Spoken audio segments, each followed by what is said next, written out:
dessa última formação, eu vou mostrar para vocês que eu não tenho... Aí já é outra coisa, porque dos anos 60 para os anos 70, praticamente, o começo dos anos 70, a gente conta ainda como final dos 60, como se fosse. Vamos supor que os anos 60 eles tivessem ido até 72, 73.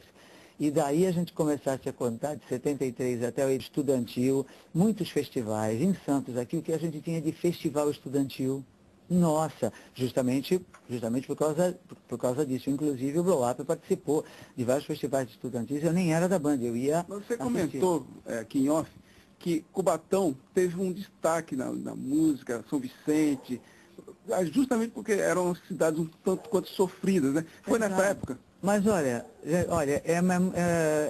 isso é simples, gente. Eu acho que tende a se desenvolver mais as pessoas que têm mais dificuldades para superá-las, entende? Então você pega uma Olimpíada,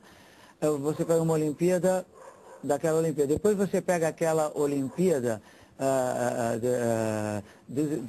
das pessoas especiais, entende? Que eles chamam Olimpíada... Paralimpíada. Isso, as Paralimpíadas. Eles se superam muito mais. Então, como sempre, o pessoal de Bertioga, que pertencia a Santos, mas Santos não tinha condição nem de governar a ponta da praia, ia ter condição de governar Bertioga, pô. Ainda bem que pôde. Se livrou de Bertioga para Bertioga para se desenvolver, porque senão ia prejudicar os nossos irmãos de Bertioga. E isso até é gozado, porque tem muita gente em Bertioga que tem certidão de nascimento como de Santos, entende? São coisas até interessantes e maravilhosas, entende? Na história e tal da nossa cidade. E o Blow Up, eu acho que o Blow Up sempre fez parte da história de Santos, não só política, mas da história e tal, dentro do teatro de Santos, dentro, vamos dizer, os movimentos estudantis que o Blow Up participou, mais foram festivais.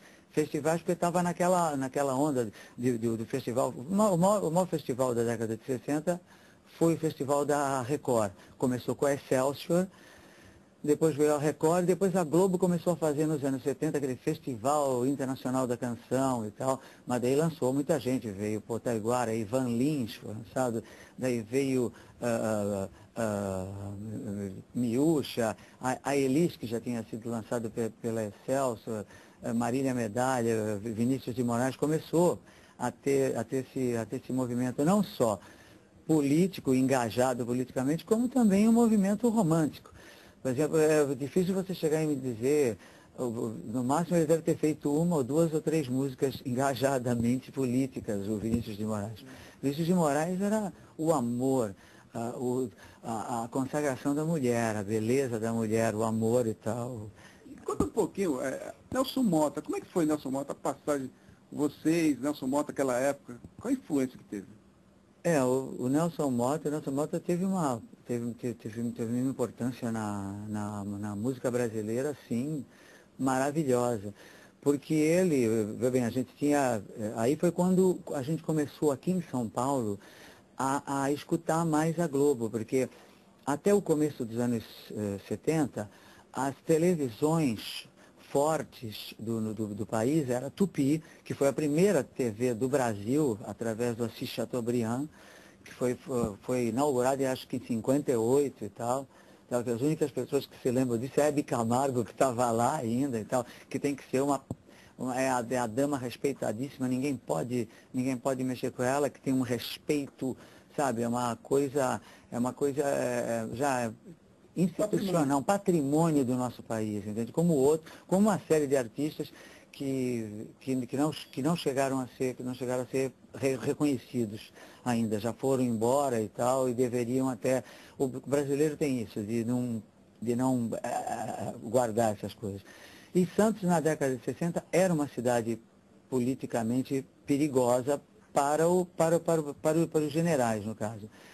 Mas era politicamente também o esporte em Santos também era. Eu quero só citar duas coisas. Na década de 60, como foi a década que mexeu com o século XX, foi a década que mudou praticamente o século XX. O século XX se aproximou mais do século XXI a partir da década de 60. A década de 60 foi um negócio que deu um tipo de um zoom, assim que hoje a gente chamaria em termos digital, speed. Hoje a gente chama de speed. Antigamente, quando a gente queria dizer que ia correr, ia num flash. Agora é speed, entende? Então,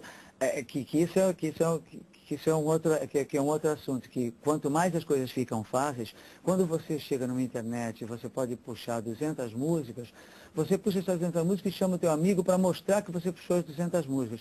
Daí o cara escuta, pô, que legal. Daí começa a tocar a primeira música, tu já pula para a segunda e tal. Então, nem você se apega a música nenhuma, nem você aprende a gostar. É que nem você comprar 10 livros, e tu pega e vai chamar os teus amigos. Olha aqui esses 10 livros que eu comprei. Como que era antigamente? Nem respiravam direito, né? Exatamente. Primeiro a gente escutava o LP todo em silêncio, então pedia, quando dava um intervalo entre uma faixa e outra, pô, volta essa parte, eu escuto o baixo, escuta a bateria, escuta essa lança de vocal, entende? A gente tinha uma paixão pela música, vamos dizer, pela harmonia da música, pela melodia da música, pelo ritmo da música, pelas 3 coisas fundamentais da música. A música se divide em 3 partes como o corpo humano, só que é melodia, harmonia e ritmo. Então, através. Eu como tinha também uma formação também musical também desde o berço, mas mais clássica, e a gente sentia que os Beatles nessa época, eles desenvolveram muito a parte de rock e começaram a misturar, e eles inovaram tudo.